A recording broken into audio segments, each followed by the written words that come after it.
शिव पुराण प्रथम अध्याय की कहानी। श्री सौनक जी बोले, हे महाज्ञानी सूत जी, संपूर्ण सिद्धांतों के ज्ञाता, हे प्रभु, मुझसे पुराणों की कथाओं के सार तत्व का विशेष रूप से वर्णन कीजिए। भगवत भक्ति और विवेक की वृद्धि कैसे होती है तथा साधु पुरुष किस प्रकार अपने काम, क्रोध आदि मानसिक विकारों का निवारण करते हैं। इस घोर कलयुग में जीव प्रायः असुर स्वभाव के हो गए हैं। उस जीव समुदाय को शुद्ध दैवी संपत्ति से युक्त बनाने के लिए सर्वश्रेष्ठ उपाय क्या है? आप इस समय मुझे ऐसा कोई शाश्वत साधन बताइए जो कल्याणकारी वस्तुओं में भी सबसे उत्कृष्ट एवं परम मंगलकारी हो तथा पवित्र करने वाले उपायों में भी सर्वोत्तम पवित्र कारक उपाय हो। वह साधन ऐसा हो जिसके अनुष्ठान से शीघ्र ही अंतःकरण की विशेष शुद्धि हो जाए तथा उससे निर्मल चित्त वाले पुरुष को सदा के लिए शिव की प्राप्ति हो जाए। सूत जी बोले, मुनि श्रेष्ठ सौनक, आप धन्य हैं। आपके हृदय में पुराण कथा सुनने के प्रति विशेष प्रेम एवं लालसा है, इसलिए मैं शुद्ध बुद्धि से विचार कर परम उत्तम शास्त्र का वर्णन करता हूँ। वत्स, संपूर्ण शास्त्रों के सिद्धांत से संपन्न, भक्ति आदि को बढ़ाने वाले, भगवान शिव को संतुष्ट करने वाले तथा कानों के लिए रसायन स्वरूप दिव्य पुराण का श्रवण कीजिए। यह उत्तम शिव पुराण काल रूपी सर्प से प्राप्त होने वाले महान त्रास का विनाश करने वाला है। हे मुने, पूर्व काल में शिव जी ने इसे कहा। गुरुदेव व्यास जी ने संत कुमार मुनि का उपदेश पाकर कुल प्राणियों के कल्याण के लिए बड़े आदर से संक्षेप पुराण का प्रतिपादन किया है। हे मुने, विशेष रूप से कलयुग के प्राणियों का चित्त शुद्धि के लिए इस शिव पुराण के अतिरिक्त अन्य कोई साधन नहीं है। हे मुने, जिस बुद्धिमान मनुष्य के पूर्व जन्म के पुण्य होते हैं, उसी महाभाग्यशाली व्यक्ति को पुराणों में प्रीति होती है। यह शिव पुराण परम उत्तम शास्त्र है। इसे भूतल पर भगवान शिव का स्वरूप समझना चाहिए और सब प्रकार से इसका सेवन करना चाहिए। इसके पठन और श्रवण मात्र से शिव भक्त श्रेष्ठतम स्थिति में पहुंचा हुआ मनुष्य शीघ्र शिव पद को प्राप्त कर लेता है। इसलिए संपूर्ण मनुष्यों ने इस पुराण के अध्ययन को अभोग साधन माना है और इसका प्रेम पूर्वक श्रवण संपूर्ण वांछित फलों को देने वाला है। भगवान शिव के इस पुराण को सुनने से मनुष्य सब पापों से मुक्त हो जाता है तथा बड़े बड़े उत्कृष्ट भोगों का उपभोग करके अंत में शिव लोक को प्राप्त कर लेता है। राजसु यज्ञ और सैकड़ों अग्निष्टोम यज्ञों से पुण्य प्राप्त होता है, वह भगवान शिव की कथा सुनने मात्र से प्राप्त हो जाता है। हे मुने, जो लोग इस श्रेष्ठ शास्त्र शिव पुराण श्रवण करते हैं, उन्हें मनुष्य नहीं समझना चाहिए। वे रुद्र स्वरूप ही हैं, इसमें संदेह नहीं है।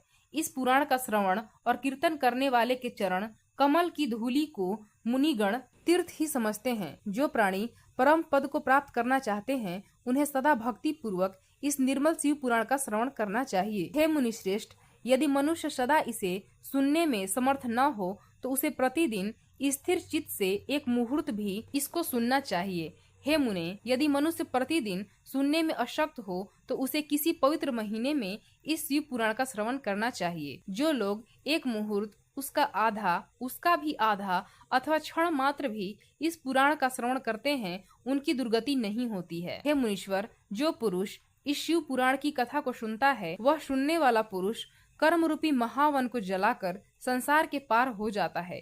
हे मुने, सभी दानों और सभी यज्ञों से जो पुण्य मिलता है, वह फल भगवान शिव के इस पुराण को सुनने से निश्चल हो जाता है। हे मुने, विशेषकर इस कली काल में शिव पुराण के श्रवण के अतिरिक्त मनुष्यों के लिए मुक्तिदायक कोई अन्य श्रेष्ठ साधन नहीं है। शिव पुराण का श्रवण और भगवान शंकर के नाम का संकीर्तन दोनों ही मनुष्यों को कल्प वृक्ष के समान सम्यक फल देने वाला है, इसमें संदेह नहीं है। कलयुग में धर्माचरण से शून्य चित्त वाले दुर्बुद्धि मनुष्यों के उद्धार के लिए भगवान शिव ने अमृत स्वरूप शिव पुराण की उद्भावना की है। अमृत पान करने से तो केवल अमृत पान करने वाला ही मनुष्य अजर अमर होता है, किंतु भगवान शिव का यह कथामृत संपूर्ण कुल को अजर अमर कर देता है। इस शिव पुराण की परम पवित्र कथा का विशेष रूप से सदा ही सेवन करना चाहिए। इस शिव पुराण की कथा के श्रवण का फल क्या कहूँ। इसके श्रवण मात्र से भगवान सदाशिव उस प्राणी के हृदय में विराजमान हो जाते हैं। यह शिव पुराण नामक ग्रंथ 24,000 श्लोक से युक्त है। इसमें 7 संहिताएं हैं। मनुष्यों को चाहिए कि वह भक्ति, ज्ञान और वैराग्य से भली भांति संपन्न हो बड़े आदर से इसका श्रवण करें। पहली, विद्वेश्वर संहिता, दूसरी रुद्र संहिता, तीसरी सतरुद्र संहिता, चौथी कोटि रुद्र संहिता और पांचवी उमा संहिता कही गई है। छठी कैलाश संहिता और सातवीं वायवीय संहिता। इस प्रकार इसमें 7 संहिताएं हैं। 7 संहिताओं से युक्त यह दिव्य पर ब्रह्म परमात्मा के समान विराजमान है और उत्कृष्ट गति प्रदान करने वाला है। 7 संहिताओं वाले मनुष्य शिव पुराण को आदर पूर्वक पूरा पढ़ता है। हे मुने, जब तक इस उत्तम शिव पुराण को शुभ अवसर नहीं प्राप्त होता तब तक अज्ञानवश इस संसार चक्र में भटकता रहता है। भ्रमित कर देने वाले अनेक शास्त्रों और पुराने श्रवण से क्या लाभ है, जबकि एक शिव पुराण मुक्ति प्रदान करने के लिए गर्जन कर रहा है। जिस घर में शिव पुराण की कथा होती है, घर तीर्थ स्वरूप ही हो जाता है और उसमें निवास करने वालों का पाप नष्ट हो जाता है। हजारों अश्वमेव यज्ञ और सैकड़ों वाजपेयी शिव पुराण की 16वीं कला की भी बराबरी नहीं कर सकते। हे श्रेष्ठ मुनि, गंगा आदि पवित्र नदियाँ तथा गयादि तीर्थ इस शिव पुराण की सम कभी नहीं कर सकते हैं। जिसे परम गति की कामना हो उसे शिव पुराण के एक श्लोक अथवा आधे श्लोक का स्वयं भक्ति पूर्वक पाठ करना चाहिए। जो निरंतर अर्थानुसंधान पूर्वक इस शिव पुराण को वाचता है अथवा नित्य प्रेम पूर्वक इसका पाठ करता है, वह पुण्य आत्मा है, इसमें संशय नहीं है।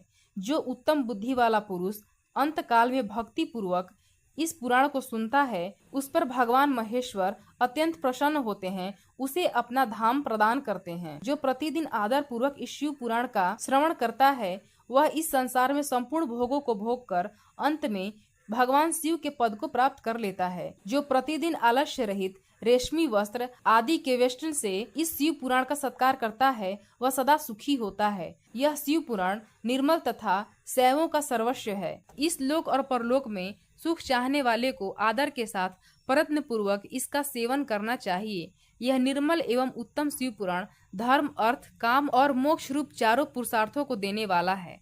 अतः सदा प्रेम पूर्वक इसका श्रवण एवं विशेष रूप से पाठ करना चाहिए। वेद, इतिहास तथा अन्य शास्त्रों में यह शिव पुराण विशेष कल्याणकारी है। यह शिव पुराण आत्म तत्वज्ञों के लिए सदा सेवनीय है, सत्पुरुषों के लिए पूजनीय है, तीनों प्रकार के तापों का शमन करने वाला है, सुख प्रदान करने वाला है तथा ब्रह्मा, विष्णु, महेश आदि देवताओं को प्राणों के समान प्रिय है। ऐसे शिव पुराण को मैं प्रसन्न चित्त से सदा वंदन करता हूँ।